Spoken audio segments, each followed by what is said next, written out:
யா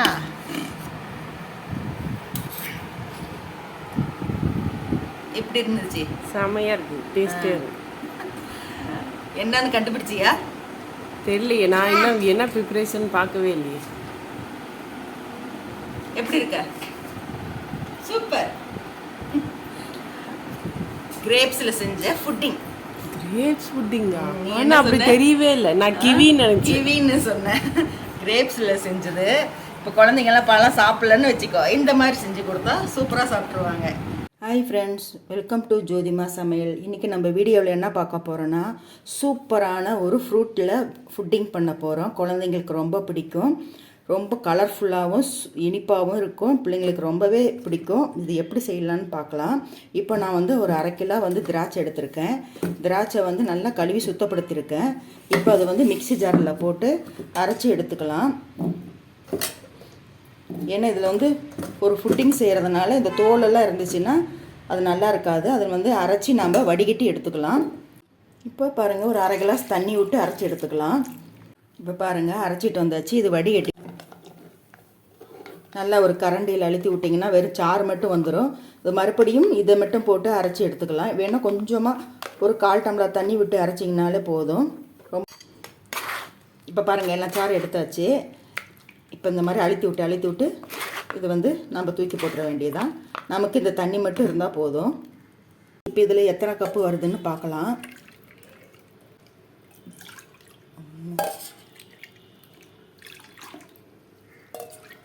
மூணு கப்பு வருது. இது 3 கப்பு வந்திருக்கு.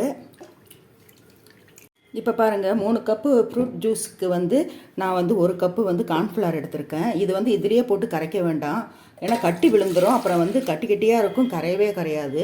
அதனால் கொஞ்சமாக எடுத்து ஃபஸ்ட்டு இதை கரைச்சிக்குவோம். கரைச்சிட்டு அப்புறமே வந்து அது இப்போ இந்த ஃப்ரூட் ஜூஸை வந்து இதில் ஊற்றி கலக்கி வச்சிடலாம். இப்போ கரெக்டாக போயிடுச்சு, ஒரு கட்டியும் இல்லை. இப்போ நம்ம மேலே போட்டிருந்தா நல்லா கட்டியாக இருந்திருக்கும். இப்போ பாருங்கள், நான் 2 பாதாம் 2 முந்திரி எடுத்திருக்கேன். நான் ஒரு டெக்கரேஷனுக்காக, மேலே வந்து டெக்கரேஷன் பண்ணுறதுக்காக. அதை நாம் இந்த மாதிரி துருவி கூட எடுத்துக்கலாம். இப்போ பாருங்கள், நம்ம வந்து ஃபுட்டிங் ரெடி பண்ணிவிட்டு எந்த பாத்திரத்தில் ஊற்றுறோமோ அதை முதல்ல ரெடி பண்ணி வச்சுக்கலாம். இப்போ வந்து கொஞ்சமாக நெய் ஊற்றிருக்கேன். நெய் ஊற்றி நல்லா தடவி வச்சிடலாம். பாத்திரம் பூரா இதெல்லாம் தடவி வச்சுட்டா தான் நம்ம ரெடி பண்ணதுமே கரெக்டாக இதில் ஊற்றுறதுக்கு வசதியாக இருக்கும். இப்போ அந்த பாதாம் முந்திரியெல்லாம் துருவி வச்சோம் பார்த்தீங்களா, அதை அப்படியே தூவி விட்டுறலாம். இப்போ பாருங்கள், கடாய் ஒன்று அடுப்பில் வச்சுருக்கேன். எந்த கப்பால் மாவு எடுத்தீங்களோ அதில் 1 கப்பு வந்து சர்க்கரை எடுத்துக்கோங்க. நான் 3/4 கப்பு தான் எடுத்திருக்கேன். ஏன்னா எனக்கு இனிப்பு கம்மியாக இருந்தால் போதும். உங்களுக்கு அதிகமாக வேணும்னா 1க்கு 1 எடுத்துக்கோங்க. இதில் வந்து ஒரு இப்போ பாருங்கள், சர்க்கரை நல்லா கரைஞ்சி அப்படி பசத்தன்மையாட்டு இருக்குது. பாருங்கள், அப்படியே ஒட்டிகிட்டு வருது. இந்த வந்து அடுப்பை சிம்மில் வச்சுட்டு இப்போ இது ஒரு கையில் ஊற்றிக்கிட்டே ஒரு கையில் கிளறுங்க, இல்லைன்னா வந்து அடி பிடிச்சிக்கும். ஏன்னா கார்ன்ஃப்ளவர் இல்லைங்களா, அதனால் சிம்மில் வச்சுட்டு கிண்டிக்கிட்டே வந்து நீங்கள் ஊற்றுங்க. நல்லா கலக்கி விட்டு ஊற்றணும். இது கொஞ்சம் நேரம் சிம்மிலேயே வச்சு தாங்க வந்து அடி பிடிக்காமல் கிண்டிக்கிட்டே இருக்கணும். இப்போ பாருங்கள், இந்த அளவுக்கு வந்துருச்சு. இப்போ வந்து ஃபுட் கலர் சேர்த்துக்கலாம். ஃபுட் கலர் சேர்த்துனீங்கன்னா தான் இது வந்து கலர் நல்லாயிருக்கும்.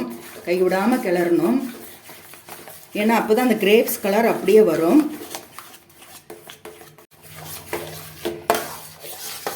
இந்த கலர் சேர்த்துனீங்கன்னா தாங்க நல்லாயிருக்கும். உங்களுக்கு ஆப்ஷன் தான், நீங்கள் சேர்த்துக்கிறதா இருந்தால் சேர்த்துங்க, இல்லைன்னா அப்படியே கூட கிண்டி சாப்பிடுங்க. அல்வா புட்டு, அந்த புட்டுனாலே ஃபுட்டிங்கனாலே இந்த அல்வா புட்டு தான் எனக்கு ஞாபகம் வரும். நம்ம ஊரில் இது தான் அல்வா புட்டுன்னு சொல்லுவோம். இது வந்து ஃப்ரூட்டில் செய்கிறது. ஒவ்வொரு ஃபுட்டிங்கும் அதுக்கு இங்கிலீஷில் ஃபுட்டிங்குன்னு பேர், நம்ம தமிழில் அல்வா புட்டுன்னு சொல்லுவோம். இப்போ இந்த பக்குவத்துக்கு வந்துருச்சுங்க. இப்போ வந்து 1 ஸ்பூன் வந்து நெய் விட்டுக்கலாம். நெய் விட்டு கிண்டும் போது அப்படியே பாத்திரத்தில் ஒட்டாமல் வரணும், அந்த அளவுக்கு வந்து கிண்டிக்கிட்டே இருக்கணும். இப்போ இந்த பக்குவம் வந்து கரெக்டாக வந்துருச்சுங்க. இப்போ நம்ம இந்த டெக்கரேஷன் பண்ண அந்த பாத்திரத்தில் போய் கொட்டிக்கலாம். இப்போ பாருங்கள், அல்வான்னு சொல்கிறேன், கிண்டி எனக்கு அல்வா ஞாபகம் வந்துருச்சு. இப்போ இந்த ஃபுட்டிங் ரெடி ஆகிடுச்சு. இப்போ பாருங்கள், இதில் கொட்டிக்கலாம். சூடாக இருக்கும்போது போட்டிங்கன்னா தான் கரெக்டாக வரும். இப்படி மேலே கொஞ்சம் நெய் தடவி கூட நீங்கள் வந்து அப்ளை பண்ணிக்கலாம். இப்போ பாருங்கள், ஃபுட்டிங் ரெடி ஆகிடுச்சு. இப்போ வந்து நான் ஃப்ரிட்ஜில் கொஞ்சம் நேரம் வச்சுருந்தேன், ஏன்னா அப்போ தான் வந்து அது கரெக்டான பக்குவத்துக்கு வரும். இப்போது இல்லைன்னா பாத்திரத்தில் பிடிச்சிக்கும். சுத்திலி எடுத்து விட்டுட்டேன் நான் முன்னாடியே.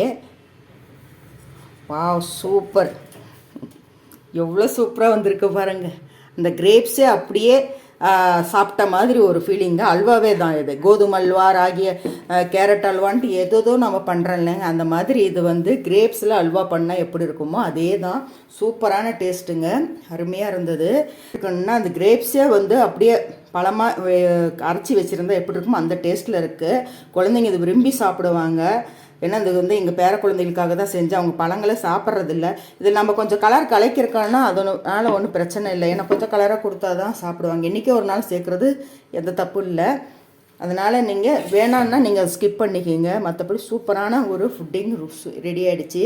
இந்த வீடியோ பிடிச்சிருந்துச்சுன்னா ஒரு லைக் கொடுங்க, கமெண்ட் பண்ணுங்கள். மறக்காமல் ஜோதி அம்மா சேனலை சப்ஸ்கிரைப் பண்ணிக்கோங்க.